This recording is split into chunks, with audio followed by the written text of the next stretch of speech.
A mediados del siglo XIX, en época isabelina, cuando pese a las convulsiones políticas y sociales, las ciudades españolas estaban en plena transformación, Alfred Guédon, un arquitecto ilustrador y litógrafo francés, realizó una colección de vistas de ciudades españolas.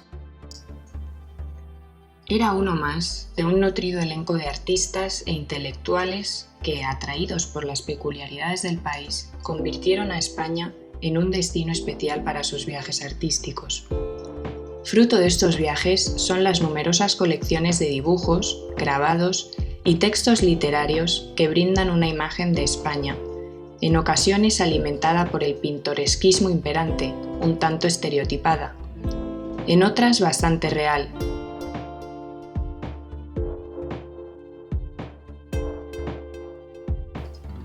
Algunos emplean lenguajes artísticos de tintes románticos, mientras que otros ofrecen minuciosos detalles apegados a la realidad. Lo cierto es que todos ellos, cada uno con su peculiar mirada, constituyen un testimonio de incuestionable valor de la España decimonónica y, sobre todo, de la imagen que de ella se tenía en Europa. Todos coinciden en tratarlo como un país bullicioso con una gran riqueza arquitectónica y monumental, de gentes cálidas y apegadas a sus ancestrales costumbres.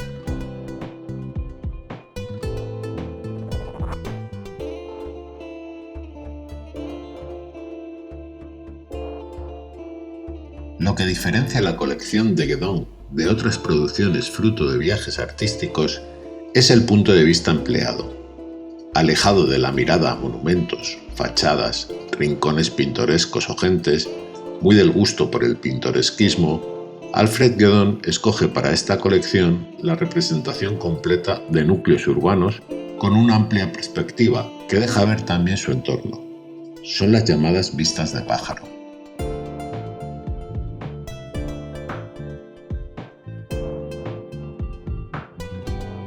El lugar elegido para realizar la vista siempre es una colina, cerro o cualquier otro tipo de elevación natural que ofrezca una buena perspectiva de la ciudad. Son los casos de Segovia, Granada, Málaga y Gibraltar. Sin embargo, en las ciudades con un relieve que no permitía esa posibilidad, Guédon recurrió a las vistas aéreas. Así representó Burgos, Valladolid, Valencia, Córdoba, Sevilla, Jerez, Cádiz y Madrid, de la que realizó dos vistas, una desde el este de la ciudad y otra desde el oeste.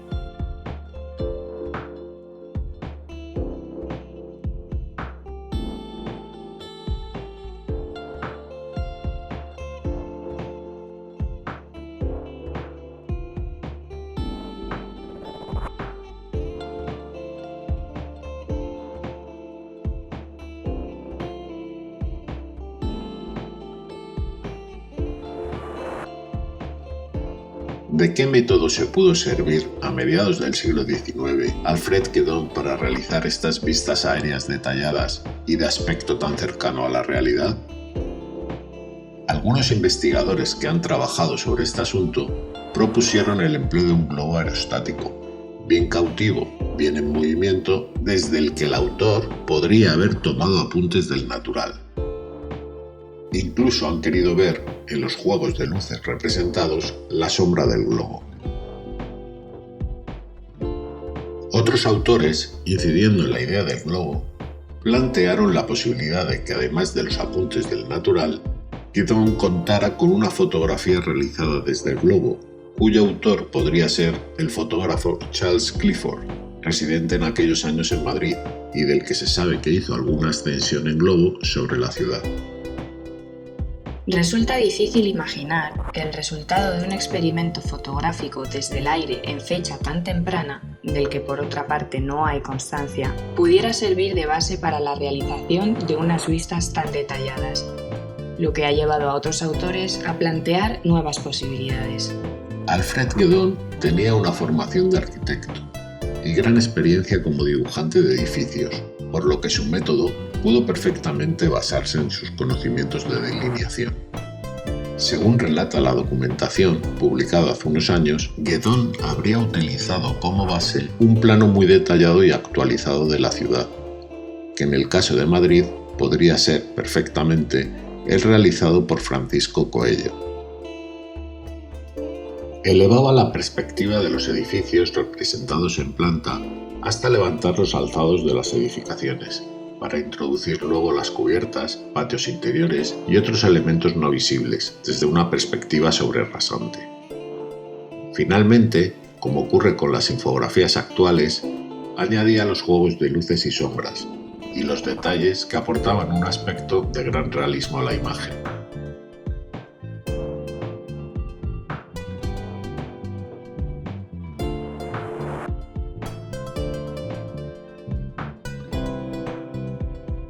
Independientemente del método empleado, lo cierto es que en un viaje entre 1852 y 1854, Guédon realizó su colección de dibujos L'Espagne à vol d'oiseau, compuesta por 24 vistas de 16 ciudades. Estos dibujos originales fueron litografiados por distintos artistas y sacados a la venta por el editor François Delaboux de París, quien ofrecía tanto la versión iluminada como otra más económica en blanco y negro.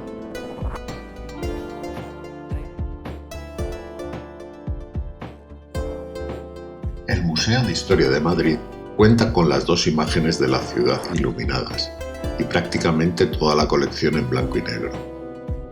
Las dos vistas de la ciudad se pueden disfrutar en su exposición permanente, y aunque ambas son un reflejo fiel de la ciudad en la mitad del siglo XIX, hoy nos vamos a detener en la primera de ellas, tomada desde el borde oeste. En primer término, se encuentran los jardines del Campo del Moro, en proceso de creación, según el proyecto diseñado por Francisco Pascual y Colomer en 1845. Los parterres del nivel inferior ya están definidos e instalada en ellos la Fuente de las Conchas, diseñada en el siglo XVIII para el Palacio de Boadilla del Infant Don Luis.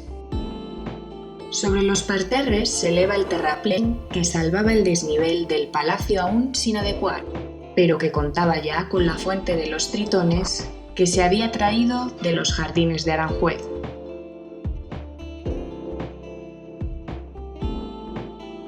E incluso ya estaba crecida la arboleda que recorre la terraza superior delimitada por los murallones y rampas que articulaban el desnivel con el Palacio Real.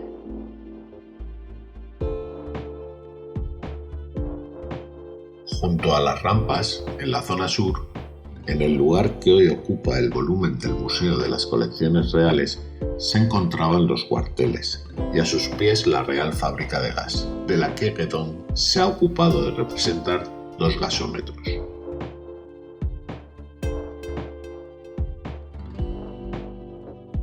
Esta instalación, inaugurada en 1833, supuso la primera experiencia estable de alumbrado por gas en Madrid, y la estampa de Guédon constituye uno de los escasos testimonios visuales de su existencia.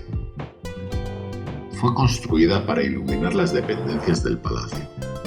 Durante sus 63 años de azarosa vida, participaron en ella químicos y empresarios de renombre, y pese a los continuos percances, reparaciones, ampliaciones, cambio en el uso de materias primas, siguió en funcionamiento hasta 1896, cuando se clausuró y sus instalaciones fueron inmediatamente demolidas.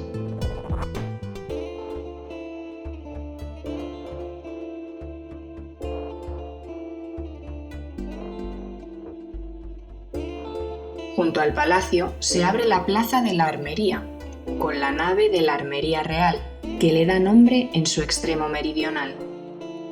En su interior se custodiaba la colección real, iniciada por los Austrias y enriquecida por los reyes posteriores, hasta formar una de las colecciones de armas históricas de mayor entidad en Europa, con piezas de los siglos XVI al XIX.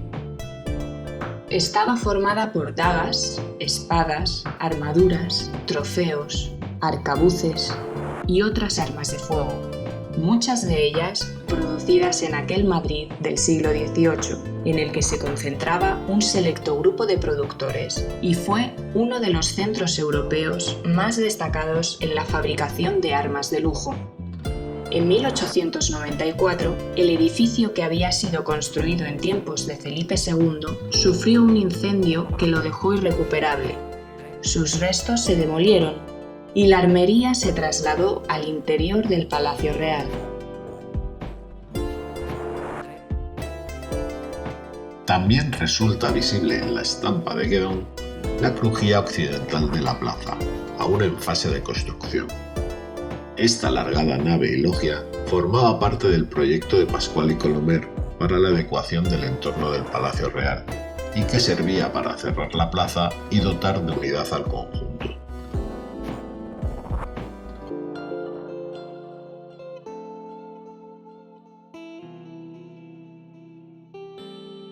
Detrás del palacio, hacia el norte, se encontraban las caballerizas reales, un complejo de alargadas naves y patios intermedios que se extendía entre el Palacio Real y los solares de la actual Plaza de España.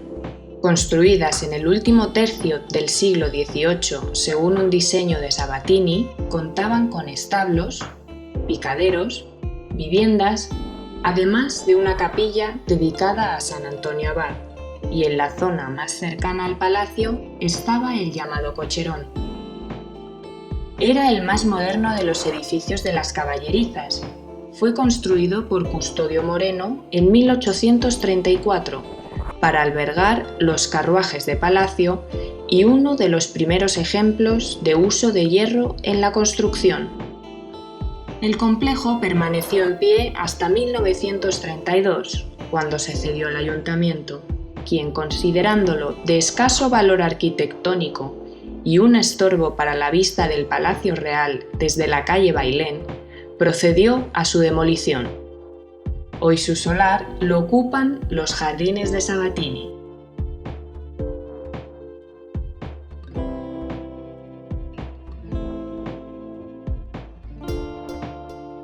Detrás de las caballerizas destaca el cuartel de San Gil, en los terrenos donde hoy se encuentra la Plaza de España. Fue construido a finales del siglo XVIII como nueva sede de los franciscanos de San Gil, que hasta entonces tenían su convento junto al palacio, en el solar de la actual Plaza de Oriente. Sin embargo, los religiosos nunca llegaron a ocupar el nuevo edificio, ya que una vez finalizadas las obras, durante el reinado de José Bonaparte, el monarca dispuso que se destinara a cuartel, uso que tuvo hasta su demolición a principios del siglo XX.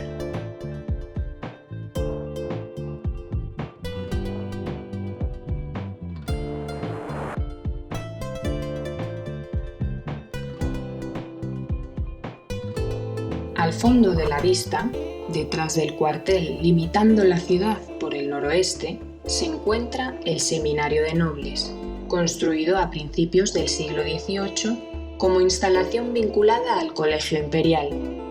El edificio, que se asentaba en un amplio solar entre las actuales calles Seminario de Nobles, Princesa y Alberto Aguilera, en el siglo XIX cambió de uso, primero como cárcel y a partir de 1841 como hospital militar.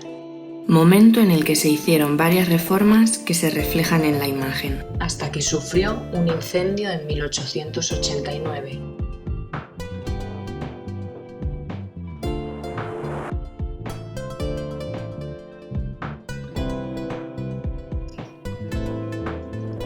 A la derecha del seminario se ve la fachada principal del Palacio de Liria, con sus jardines, y el cuartel del conde duque.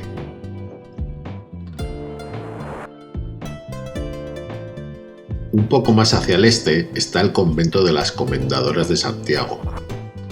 Aunque en la lejanía, la imagen nos deja ver la fachada y la cúpula de su iglesia barroca, así como el cuerpo del convento construido en el siglo XVIII.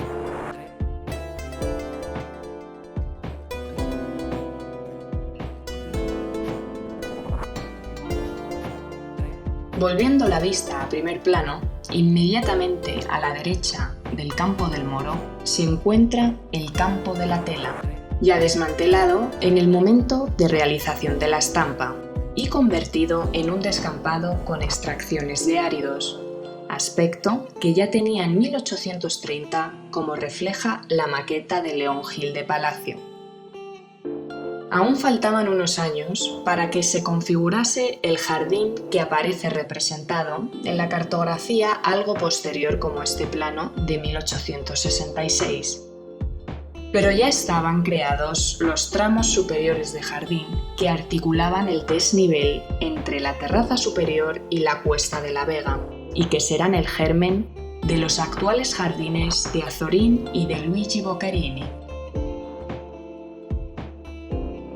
Junto a ellos se puede observar el intrincado acceso a la ciudad a través de la Cuesta de la Vega, con los elevados muros, que reproducen en parte el trazado de la muralla y permiten salvar el acusado desnivel.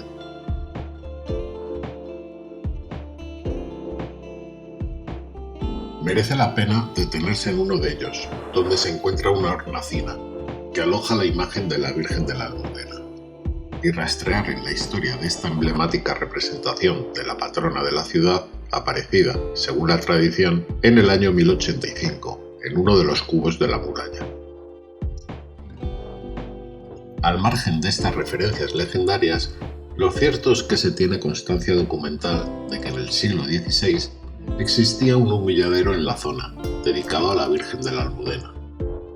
En el siglo XVIII se derribó el cubo de muralla, con su humilladero, y se instaló la imagen en una hornacina similar, hasta finales del siglo XIX, cuando la construcción de la catedral obligó a levantar un nuevo muro de contención en el que se colocó una nueva imagen que perduró en el lugar hasta 1936.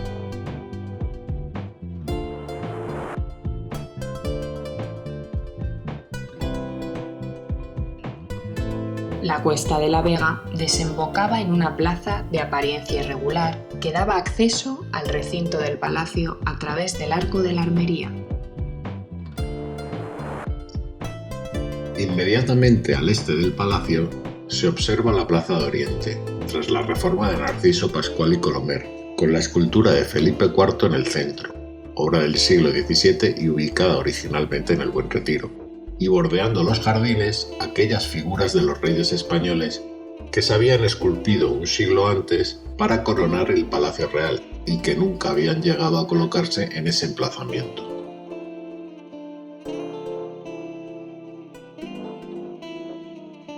Cierra la plaza por el este el Teatro Real, inaugurado apenas unos años antes de la realización de esta estampa. Con su peculiar planta trapezoidal, la loggia de su fachada occidental y el volumen de la caja escénica elevado sobre su cubierta. La masa verde de las huertas de Santo Domingo el Real destacan entre el abigarrado caserío que se extiende hacia el norte de la ciudad.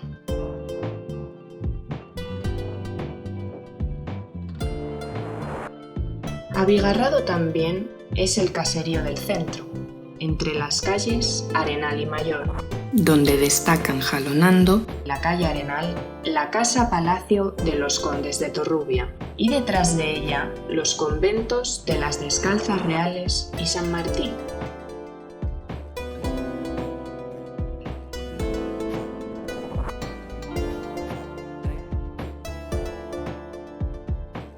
Delante, en la acera contraria de la calle Arenal, la iglesia de San Ginés, una de las parroquias más antiguas en los arrabales del Madrid medieval, cuyo templo visible en la estampa fue construido en el siglo XVII.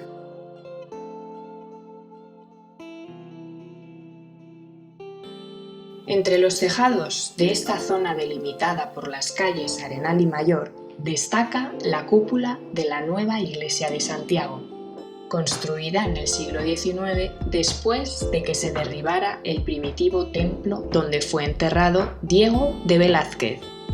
Delante de la iglesia se encuentra la casa del Marqués de la Laguna, hoy desaparecida.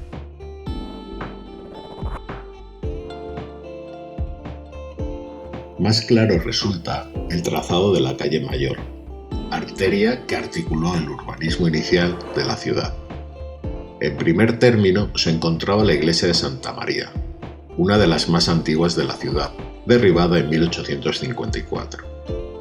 Frente a ella, el Palacio de Uceda, construido en el siglo XVII y convertido a partir del siglo XVIII en Palacio de los Consejos, edificio que aglutinaba la sede del Consejo Real, ministerios y tribunales.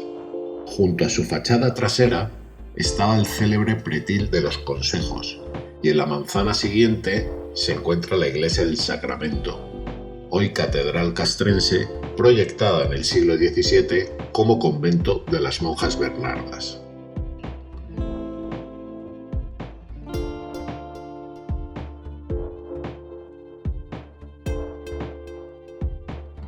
Un poco más hacia el este se ven las torretas de la Casa de la Villa y asomando por detrás, al otro lado de la plaza de la villa, la Torre de los Lujanes, uno de los escasos edificios del siglo XV que se conservan en Madrid.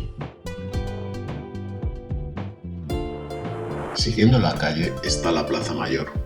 En la estampa resultan visibles los soportales de la crujía oriental y la Casa de la Ganadería en el lado norte. Y al final de la calle Mayor, la Puerta del Sol, con la iglesia del Buen Suceso, hoy desaparecida, y la Casa de Correos, construida en el siglo XVIII como centro de postas y comunicaciones. Aún no tiene su célebre reloj, pero ya cuenta con la torreta del telégrafo óptico, que se había instalado pocos años antes de la realización de esta estampa.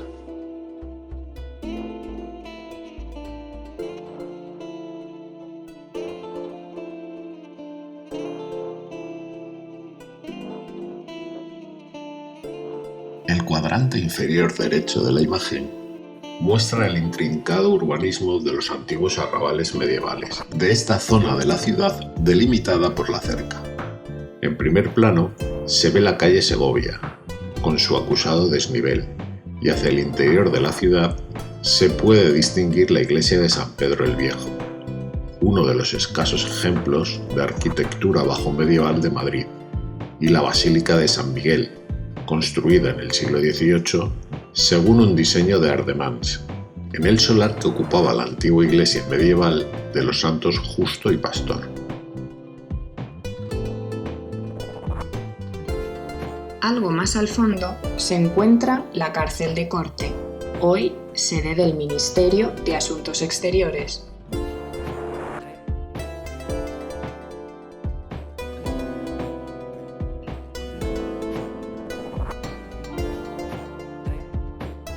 Y tras ella asoma la mole del convento de Santo Tomás, dedicado a usos civiles y militares desde su desamortización en 1836 hasta su derribo en 1875.